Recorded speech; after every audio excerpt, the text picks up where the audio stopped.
26 से क्वाड्रेटिक का ये बहुत क्लासिकल और शानदार सवाल है, सिंपल है, स्ट्रेट फॉरवर्ड है, लेकिन थोड़ा ध्यान रखना पड़ेगा। आइए, let S is equal to X cube plus x square plus B x plus C, cubic equation आपको दी है।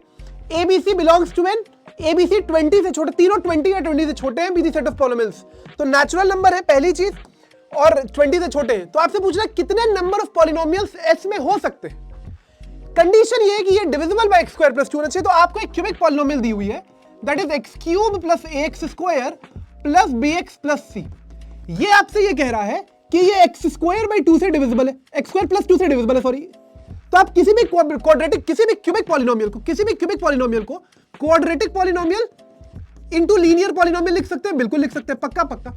तो हमारे पास ऑलरेडी मतलब ये जो वैल्यू है X cube plus x square plus B x plus C is equal to, अगर एक्स स्क्वायर प्लस 2 से डिविजिबल है तो एक्स स्क्वायर प्लस 2, और दूसरा लीनियर पॉलिनोमियल हम लोग एक्स प्लस के लिख लेते हैं, बिल्कुल ठीक बात है। जरा ओपन करते हैं, so this basically becomes X cube plus x square plus B x plus C is equal to X cube, ठीक है जी, प्लस के एक्स स्क्वायर, बिल्कुल ठीक है, प्लस 2x प्लस 2k, बिल्कुल ठीक बात है। बात समझे कि नहीं समझे? आराम से यहां से सोच के आप बताएंगे, ध्यान से, बिल्कुल ठीक है। यहां से अगर मैं कोएफिशिएंट मैच कराना शुरू करूंगा, मैचिंग द कोएफिशिएंट्स, तो आपको इतना अंदाजा है कि a की वैल्यू जो है वो इवेंचुअल तौर पर k हो जाएगी, b की वैल्यू जो है वो 2 हो जाएगी, और c की वैल्यू जो है वो 2k हो जाएगी, c की वैल्यू जो है वो 2k हो जाएगी।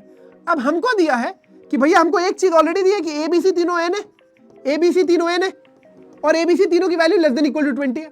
तो यहां पर a जो है वो लेस देन इक्वल टू 20 होना चाहिए, मतलब k की वैल्यू जो है वो लेस देन इक्वल टू 20 होनी चाहिए, एक कंडीशन। b ऑलरेडी 2 आ गया है तो कुछ सोचना नहीं है, नेचुरल नंबर है। c की वैल्यू क्या है? 2k, ठीक, c भी 20 से छोटा है या बराबर है, तो मतलब 2k की वैल्यू जो है वो 20 से छोटी होनी चाहिए, मतलब k की वैल्यू जो है वो 10 से छोटी होनी चाहिए।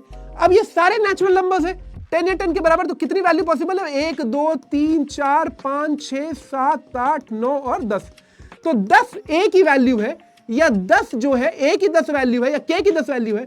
इसी तरीके से तो 10 वैल्यू अगर a की है तो कितने पॉलिनोमियल बन सकते हैं? तो इवेंचुअल तौर पर 10 पॉलिनोमियल बन सकते हैं, क्योंकि 10 पॉसिबल वैल्यूज हो सकती हैं, ये ध्यान रखिएगा। So the option is option number D, there can be 10 polynomials.